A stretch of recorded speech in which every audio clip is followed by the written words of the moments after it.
5 राज्यों में हुए विधानसभा चुनाव के नतीजे आ चुके हैं। सभी राज्यों में साफ हो चुका है कि कहां किसकी सरकार बनेगी। लेकिन इन चुनावों नतीजों के साथ ही बीजेपी ने करीब 18 राज्यों में अपनी सरकार बनाने का काम किया है, बशर्ते अगर पुडुचेरी में बीजेपी सरकार बना पाती है तो। हालांकि आबादी और क्षेत्रफल के लिहाज से देखें तो उसे कोई खासा फायदा नहीं होगा, क्योंकि 14 लाख की आबादी और 483 वर्ग किलोमीटर क्षेत्रफल वाला पुडुचेरी बेहद छोटा राज्य है। लेकिन फिर भी बीजेपी ने इंदिरा गांधी के प्रधानमंत्री रहते हुए कांग्रेस के रिकॉर्ड को जरूर तोड़ा है। तो चलिए देश के सियासी नक्शे को देखते हैं और जानने की कोशिश करते हैं कि बीजेपी ने कांग्रेस को पीछे छोड़ते हुए कैसे इन राज्यों में सत्ता जमाई और साथ ही इंदिरा गांधी और मोदी सरकार में कौन बेहतर साबित हुआ। क्या प्रधानमंत्री मोदी के पीएम बनने के बाद पार्टी ने सिर्फ तरक्की देखी है? सबसे पहले देखते हैं मोदी सरकार का ग्राफ। मई 2014 में नरेंद्र मोदी की अगुवाई में भारतीय जनता पार्टी सत्ता में आई। मार्च 2018 में त्रिपुरा, मेघालय और नागालैंड में सरकार बनाकर एनडीए 21 राज्यों में पहुंच गई। यही बीजेपी और उसकी गठबंधन एनडीए का पीक था। मार्च 2018 के बाद से भाजपा का विजय रथ कर्नाटक से रुकना शुरू हुआ। इसी तरह दिसंबर 2018 में जब मध्य प्रदेश, छत्तीसगढ़ और राजस्थान में विधानसभा चुनाव हुए तो भाजपा के हाथ से ये तीनों राज्य फिसल गए। मार्च 2020 में मध्य प्रदेश में कर्नाटक की तरह कांग्रेस के 22 विधायक भाजपा में आ गए। राज्य में 15 महीने बाद पार्टी की वापसी हुई। अक्टूबर 2019 में हरियाणा में भी भाजपा हार ही गई थी। बाद में उसने दुष्यंत चौटाला की जननायक जनता पार्टी की मदद से सरकार बचाई। 2019 में ही महाराष्ट्र और झारखंड भाजपा के हाथ से निकल गए। 2020 में दिल्ली में बीजेपी को हार का सामना करना पड़ा, लेकिन बिहार में एनडीए सत्ता बचाने में सफल रहा और नवंबर 2020 तक पार्टी 17 राज्यों में सिमट गई।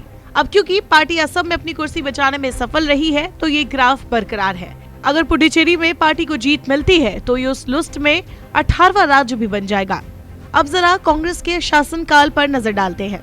ये जरूरी इसीलिए है क्योंकि दिसंबर 2017 में जब बीजेपी गुजरात और हिमाचल में जीती तो प्रधानमंत्री मोदी ने संसदीय दल की बैठक में बड़े गर्व से कहा था कि इंदिरा गांधी जब सत्ता में थी तो कांग्रेस की सरकार 18 राज्यों में थी, लेकिन जब हम सत्ता में हैं तो बीजेपी 19 राज्यों में काबिज है। अब जब खुद प्रधानमंत्री ने कांग्रेस से अपनी सरकार की तुलना की तो एक बार भारत के नक्शे पर भी गौर करते हैं। अगर आप इंदिरा गांधी के शासनकाल की बात करेंगे तो समझेंगे कि उस वक्त कई राज्यों का बंटवारा नहीं हुआ था। इसीलिए कांग्रेस की सत्ता वाले 17 राज्यों में ही देश की 88% आबादी रहती थी। इनका क्षेत्रफल भी 94% था, जो आज मोदी सरकार के आंकड़े से ज्यादा है। आजाद भारत में जब राज्यों के चुनाव हुए तो कांग्रेस देश की इकलौती अहम पार्टी थी। तब केंद्र के साथ साथ देश के 21 राज्य में इसी पार्टी का शासन था। तब देश कई बदलाव से गुजर रहा था।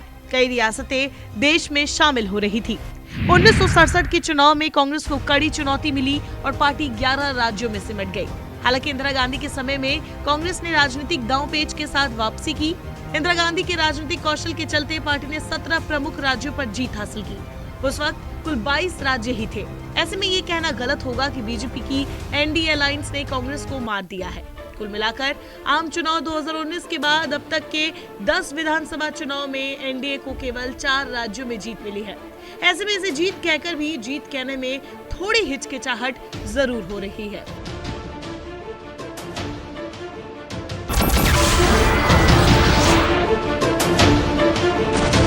नमस्कार, मैं हूं मानक गुप्ता। अगर आपको हमारा ये वीडियो पसंद आया हो तो इसे लाइक और शेयर जरूर करें और हाँ, हमें सब्सक्राइब और फॉलो करना ना भूलें ताकि आप देश और दुनिया की कोई खबर मिस ना करें। तो जुड़े रहिए हमारे साथ और देखते रहिए न्यूज़ 24।